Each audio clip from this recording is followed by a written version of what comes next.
All right. And yeah, we are live and I want to welcome Moore Assouline to our LinkedIn Live event today. Moore is the founder of Demo to Close, and he's helping B2B SaaS companies and account executives. I know I have a lot of you in my network, so I hope you're tuning in.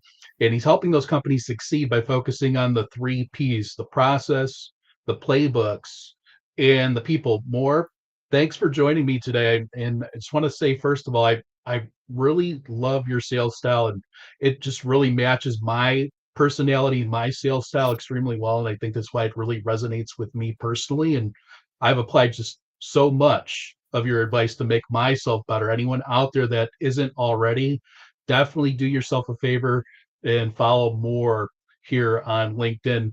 More, would you share a little bit with me about how you're not only helping those B2B SaaS companies, but also individual contributors, account executives with Demo to Close? Yeah. So I pretty exclusively work with SMB sales teams and AEs. For individual contributors, like just in the last 30 days, I onboarded 11 new AEs into my program. But typically, their goals are to become a top performer, whether they're new to the role or new to the company, or they've been there but they haven't been hitting the mark. To be top performers, then they want to eventually um, uh, get promoted and move up markets like mid market enterprise. So I help them with that. But the three typical bottlenecks that prevent them from getting there is their discovery is pretty shallow. They don't know how to ask second, third layer questions without either interrogating, or they just skip it entirely, or their demos are very feature heavy, and that's usually as a result of being very shallow on the discovery piece because you don't have enough meat to work with. And then a lot of SMB reps that deal with this, funny enough, they call themselves like demo monkeys. And then the third bottleneck that they typically deal with is having a disjointed sales process, and they just feel like they're just throwing spaghetti at the wall. They're not really There's nothing repeatable there. A lot of them have sales leaders, and it's great, but they want to speed things up. A lot of them don't have sales leaders, or they do have sales leaders, but they don't have bandwidth. So everyone has their own story, but that's typically the three main uh, core problems. There's a lot of nuances in between, but that's what I'm saying at least. Okay, well, awesome. And thanks for telling me a little bit more about what you do. And yeah, I mean, I know one of the biggest things for me personally that I had to work on a lot in my early sales career, and I started right out of college, age of 23, and building that confidence, getting those repetitions and practice in to make myself better was extremely important. I remember the first few times where I was this was about 18 years ago now, making those first few cold calls and doing those in-person visits, cold visits with people at hotels, at high-rise luxury condominiums in South Florida. I was so nervous. I mean, and I highly doubt people could even understand a lot of the times people, what I was trying to even say to them. I was so incredibly nervous. And you mentioned too, I mean, being kind of in the same place. I mean, you were so scared with your first sales experience, you kind of quit it. You quit that very first day. I mean, what was really for you like that turning point, and what brought you back, and how can sales reps, how can they build that confidence after they have like a setback like that and just not be completely turned off from sales? What brought me back was not having a choice. I After I quit that job, it was like literally right after college. I'll never forget it. I eventually, my true passion at the time was copywriting. That's what I really wanted to do. So I joined. The only job I could get was that sales job, and I quit because I was like, it's not for me. And then I joined a travel agency to do marketing. I was a marketing manager there. But then wanted to do real estate because everyone was doing real estate in Miami, and that's where the money's at. So I joined a real estate firm, and then that didn't work out. But then I joined a brokerage, Keller Williams, and their whole philosophy is like cold calling and door knocking and building reputation and staying top of mind. Luckily, I found somebody in there, and that first day on the job, they had like this like intro to like orientation for a lot of the new agents. One of the agents there happened to be like a an acquaintance, a friend of a friend. Um, And I went up to him and I said, "Hey, I know this person, blah blah blah." And he's like, "What do you think about this cold calling thing and door knocking?" I'm like, "Listen, I'm scared of it, but like, I guess we'll have to do." He's like, "Do you want to partner up together?" He's like, "Yeah, I was thinking the exact same thing." And so I found an accountability partner, but it was somebody that I can, misery loves company. So when we ended up the next day meeting up in his building downstairs, they have like a little like conference room, and we called only one person at a time, and we were like, I would call, and then he would call, I would call, and he would call. And then we got very comfortable with each other and comfortable cold calling, and then we went from that to doing door knocking, and then I got very comfortable doing it. Not comfortable enough to do it on my own while he's doing it is on his own for the first like few months, and then I got a part-time job at Allstate Insurance doing cold calling, and so I did like half day, like majority of the day was cold calling, door knocking for real estate. The other part of the day was cold calling for Allstate, um, and that just got me out of it. It got me out of the fear. And so my advice is the only way to get over your fears of anything is just do it scared. That's it. It's like there's not gonna be a time you're not gonna get yourself at a point where you're not gonna be scared and then you'll do it. You'll just first time around, or even the first few times, you'll just be scared. Do it scared. There's like a nice little infographic. It's like I forgot what it was like. Do you want to do it? Are you scared? No. Do it. Are you scared? Yes. All right. Do it scared. Like that's all it is. Just do it Yeah, scared. yeah, yeah, absolutely. That's what I did. I just did it so many times, and always still kind of you have that little bit of nervousness in you, and you're meeting somebody for the first time or talking with them for the first time on the phone. I mean, it's always going to be there, but I mean, if use it. I mean, to me personally, use it to make yourself better and rise to the occasion. Use that adrenaline. And I mean, did you have any specific practices, or do you have any particular practices now, or habits that I mean you're like, those are mindset that I like to be in, or habits that I like to that have kind of propelled you to become more successful and maintain consistency?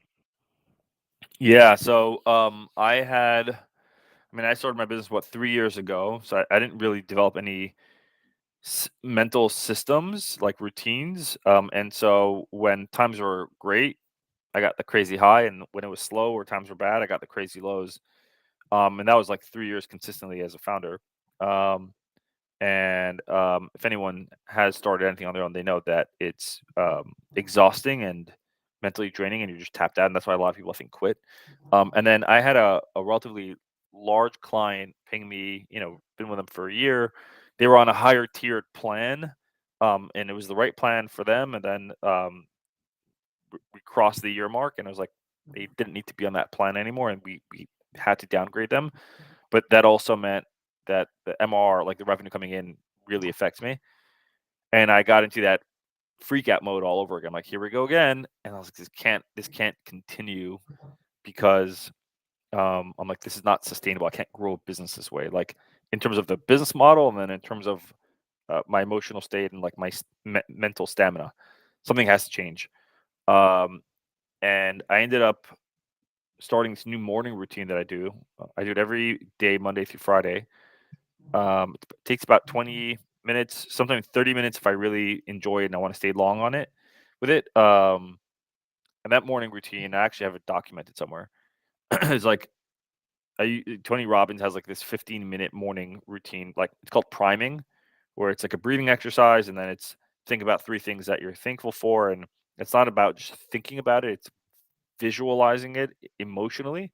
So you can think about the time that you had a really good time, and like think about a time like you were laughing. You can think about it, but now I want you to actually step into that moment as if you're actually there. Like imagine like putting on a headset of VR goggles and like Avatar, like step into it. You'll start probably smiling, and you'll feel very similar feelings that you did at the time. And that's your brain just releasing. And your brain doesn't know the difference between imagination and reality. It really doesn't. Um, and so it's rewiring your brain by like intentionally making decisions and intentionally thinking. So then you think about three different things that you're thankful for, small or big, doesn't matter. And then there's another breathing exercise, and there's another piece where it's called Three to Thrive, and it's about what are three things that you'd like to accomplish. Um, but instead of thinking of them as wanting to accomplish it, imagine them actually being done. You've accomplished it, it's done. What is that now post accomplishment feeling that you're feeling? and feel it. Close your eyes and feel it and put yourself in that moment. What are you doing? How are you thinking about it? What are you feeling? And then there's like another piece to it. So that takes about 15 minutes. And then after that, I read my I have a journal, so I read my vision out loud. Um, and when I read my vision out loud, I then close my eyes and I visualize the vision being done and accomplished, and the emotions that I would feel. And either sometimes I get very emotional, or like I'm saying like bawling tears, but I get like, maybe teary eyed, or I breathe different. I feel it in my gut, or I get like pumped up, and I literally I'm like yes, like I'm very active, physically active. So I read out my vision. I got this from Lex Friedman, Rules and Constraints. What are things that you're not going that there's no point, like, for example, my rules and constraints are I'm not going to do any work or check any emails or LinkedIn or any of that before my morning routine. That's a rule. That's a constraint. Like, I'm not going to do that. So I read my rules and constraints. Um, and then I read through my journal this thing I call More 2.0, which is if I were to reach my potential as a person and in business, um, who would I actually be? How would I? What would that person think? What would they feel? What would they do? How would they behave in a day to day? Would they, if someone's very successful, more 2.0, would he dress in pajamas going to work, or would he get dressed in like zip up, whatever it is? So I read that, and then I visualize myself as more 2.0. And the idea is you take on a new persona. So actors, really good actors, do this, right? Like if you watch Dark Knight with Heath Ledger, you had no idea it was Heath Ledger behind the makeup and the acting. You felt like it was a true Joker. He got into character. Similar idea. The goal is for you to get into character, but that character is you, just a future version, the best version of yourself. And I get into that mindset, and then I do that. That takes me about 20, 30 minutes, and I start my day. And because I'm doing it every single day, I'm rewiring the neurons in my brain, my synapses, and it's becoming hardwired. And now I just naturally behave that way. I naturally feel that way. That's a little bit of the morning routine. And it's absolutely phenomenal. It's helped me. It's helped a lot of the people that I work with that I've been teaching. But it's a fun exercise if you can commit to it. That's awesome. And yeah, definitely visualization, and that's something that I've done a lot in my career. I kind of work backwards before talking with the customer, and I'm imagining, that deal's been signed. I'm visualizing the pen to paper, that customer is signing that contract. Now let's back up from there. What are the steps you need to get along the way? So yeah, that's extremely powerful. Highly recommend that process there. And one thing too that I've done personally, and when I was exclusively working on making cold calls and working on phone sales, anybody else could do this out here too. And it sounds really silly, but several times before calls during the day, just tell yourself, I'm the best salesperson, and that positivity. Yeah, I mean, it really goes a long way on that. I mean, what are your thoughts? I mean, on boosting your positivity with like thoughts like that. I don't know if you're familiar with like Stuart Smalley from SNL, and he's like, good enough, I'm smart enough, and doggone it, people like me type of thing. But Yeah, it's what are your affirmations. thoughts Yeah, on yeah, that on that? it's a big Yeah. part of it. I also have a list of affirmations that I read off of when I'm done with exercise. So that's why I start my day with this like morning routine visualization, because I want to get myself into the state of mind. So when so when I'm in that state of mind, when I transition into affirmations, I'm reading the affirmations as a new person, not my old version, my 1.0. Yeah, I think every seller should think that way. I mean, before I go on a sales call with a prospect, I close my eyes. I take 30 seconds, nothing, not more, 30 seconds to visualize the deal's already done. I've already been paid, and now my job is just to help them. And then I tell myself like I'm the best person to solve this job or this particular problem. If I'm cold calling, I'm gonna say the same thing. I'm the best person. I don't cold call anymore because thank God, like I'm getting a good amount of leads, and I do outbound in other ways through LinkedIn and email, etc. But if I were cold calling, I would say to myself, yeah, I'm the best person to solve this problem. The person that I'm calling, I don't know if they have the problem. My goal is to find out if they have that problem. If they can, I'm the best person to solve it. If they can't, if they don't have that problem, it's not for me. That way I'm not attached to every lead that I call as if they are my stream of income. I don't know yet. So yeah, but yeah, I definitely do the 30-second visualization before a call. It just helps. It relieves the pressure of trying to close them. It relieves the pressure of trying to sound smart, trying to ask the right question. It gives me like the creative freedom to just, if I tell you right now, John, you win, you know, you win the lottery tomorrow, $200 million, you can retire, do whatever you want. What are you gonna do? You're probably not gonna do what you're currently doing. You're probably gonna take on a passion, and you're gonna do it well because you have the creative freedom. You're not constrained by limitations or fear. So doing that visualization exercise before a sales call does the same thing. It removes the constraints of, oh man, I got to close this deal, and all that pressure that comes with it. So it removes that baggage and lets you be free on the call. Yeah, yeah, absolutely. And so, I mean, we've talked a little bit about cold calling, and I know LinkedIn is got to be a part of anybody's strategy this day and age. If you're not using that as a channel, as a company or as a seller, you're gonna definitely fall behind if you're just relying on the phone and email, for example. I mean, what does that look like here in 2025? What does not only effective but good practices as far as LinkedIn outreach and successful LinkedIn practices? What does those look like here in 2025 for you? Well, for me, I mean, I'm on LinkedIn all day. It's open all day.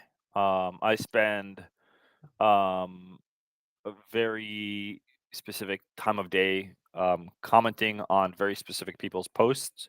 I the me actually creating content is like the least amount of time I spend on LinkedIn. I spend more time engaging with other people, whether it's commenting or in the DMs chatting. That's where I spend all my time. That's where I prospect. That's where I do everything. But not every seller's prospect lives on LinkedIn or hangs out on LinkedIn. I know there are some sellers that their prospect may have a LinkedIn account, but they never log into LinkedIn. In that case, I wouldn't recommend the seller to spend their time on LinkedIn. It just doesn't make sense. If your persona Mhm. does hang out on LinkedIn, they're relatively active, then you want to spend your time on LinkedIn. Mine does. I sell to what CROs, CEOs, founders, and account executives, and soon to be account executives. So yeah, they're all over LinkedIn. So I'm all over LinkedIn also. Got it. Yeah, absolutely. And I know you're saying a lot is coming inbound for you, but for those of us that need to do cold outreach on LinkedIn properly, what steps would you take to be different and kind of rise above the noise and make it seem, you know, this guy, he's doing things differently than 99% of people. He's got my attention. Yeah. So I mean, things do come inbound for me too, but I also do outbound. But the reason why they come inbound for me is because I started doing outbound. Mhm. My thought as what is outbound is like me creating a post on LinkedIn is an outbound activity. It's one to many. That's an outbound activity. Me commenting on somebody's post, whether it's like a prospect, that's an outbound activity. It's not necessarily like a pitch, but it's an outbound activity. So Mhm. I'd again, if your prospect hangs out on LinkedIn, they're active on LinkedIn, then I would engage with their posts. If they're creating content, I would create engage with their content. Now, engaging doesn't mean like, oh, great post or really loved your thoughts. You don't want to be in an echo chamber. No, it's not memorable. I have people that are I realize what they're trying to do. They're commenting on my every single post. I'm not thinking about them as like, who are you? That's so interesting. I'm not. I'm like, they're just trying to game it and trying to get my attention. I'm totally ignoring that. The only time I actually pay attention to somebody that comments on my post is if they either challenge me respectively, they ask a really good question, they add insight that I didn't know about. Then I'm interested in like seeing their. I'll go visit their profile.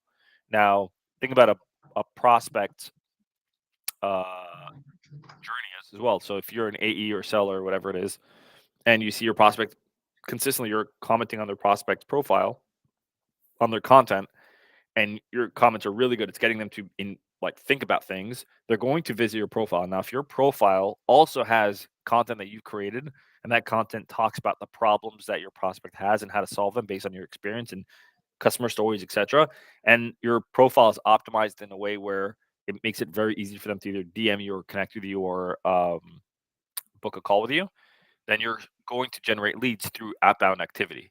So that's one way to do it. That's, my opinion, the best way to do it. if you're not going to do that, if for whatever reason, I don't know why nobody would want to do that if they had their prospects on LinkedIn. It was something I spoke today in my group with. I have a coaching program, and every Friday we meet up for an hour. And I was telling them Loom videos are phenomenal. I got a cold email a couple days ago, and I ignored it. I ignore most of my cold emails because they suck, but I do read them. Um, so I ignored it, and then I got a follow-up cold email, follow-up response to that email from the same person saying like, "Hey, I have a video of how we helped. Da, da, da. Do you want me to? Can I send it over?" I ignored that too. Why? Because it's like if he had sent me the video, I probably would have watched it, but I ignored it because it's like I have to respond back. Yeah, sure, send it over. And I'm not actively buying. I'm not actively in the market, so I'm not going to respond back. I'm more of like if it's easily available to me and I can just like press it, like look at it, then I'll do it. That got me thinking.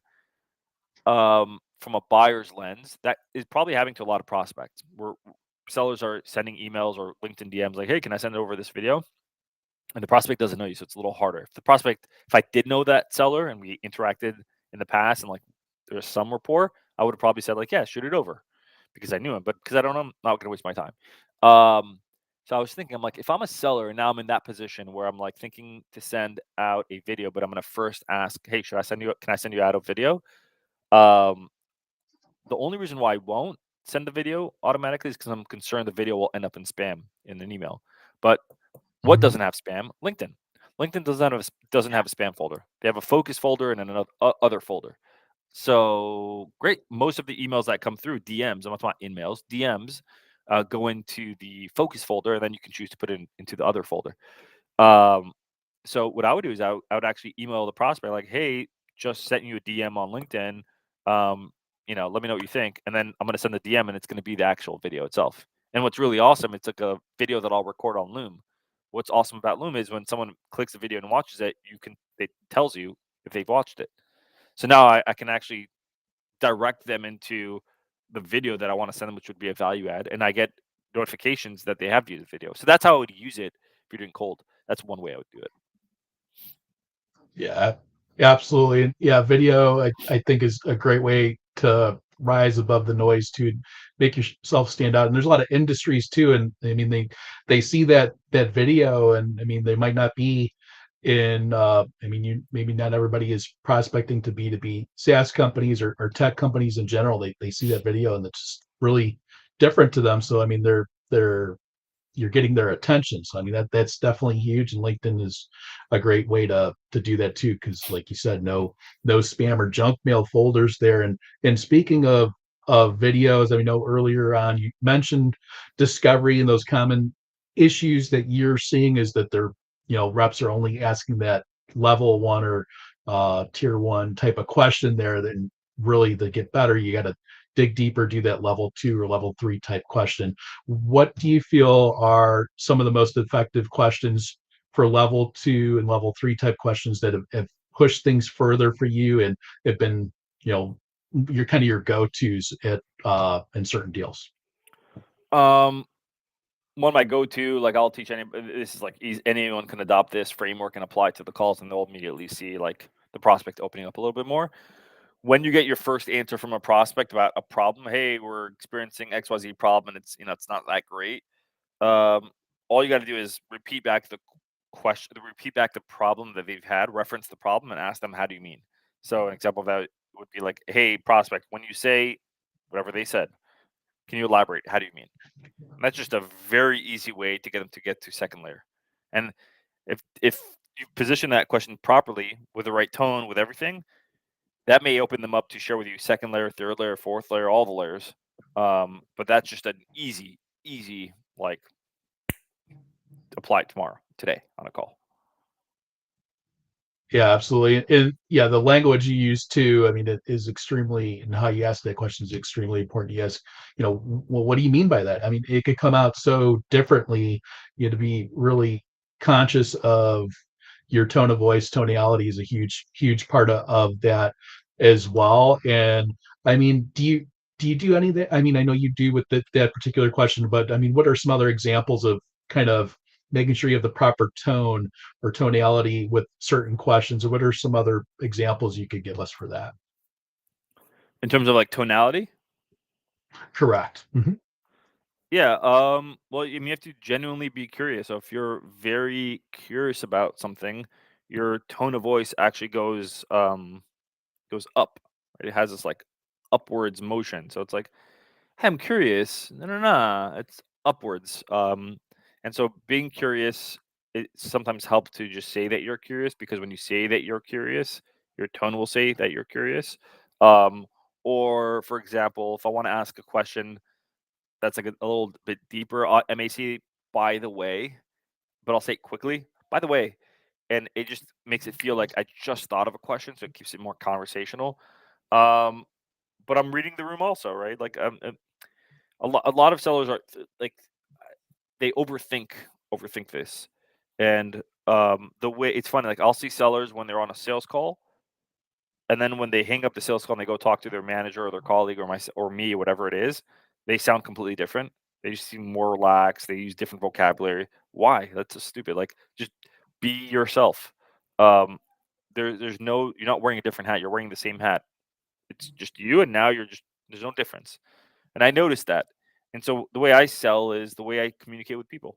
Um, if I tell somebody, I have a weird question. I may ask that to a friend of mine. I have a weird question. I'm going to use that same language to a prospect. Nothing's changed. I'm the same person off the call or and on the call. Awesome. I like that. It's definitely shows authenticity as well, and that's a huge piece that is missing from a lot of sales interactions here too. And I know we're running out of time here, so I just want to thank you again more for joining us today. And really quickly here, and I know there's a lot of younger folks that are getting in at either SDR or just starting into account executive type roles. If you could give one piece of advice to yourself back when you're 22 years old about thriving in sales, and I mean, look through it with a 2025 lens, what would that one piece of advice be? Yeah, just do it scared and do the hard stuff. I mean, out of all the tactics, it's like not even the tactics. A lot of the stuff that people need is more of a mindset thing, right? Because I know people that do write things on paper, but then they don't feel confident and they doubt themselves and they don't perform. And I know people that are very, very confident. They don't have all the skills on paper, but they succeed. It starts in the head. So do it scared. Um, yeah, just do it scared. Do the hard stuff. No one is willing to Awesome. do the hard stuff. So do it yourself. Awesome advice. And thank you so much again for coming on here today, more. And hope you have a great weekend. Take care. Appreciate it. Thanks.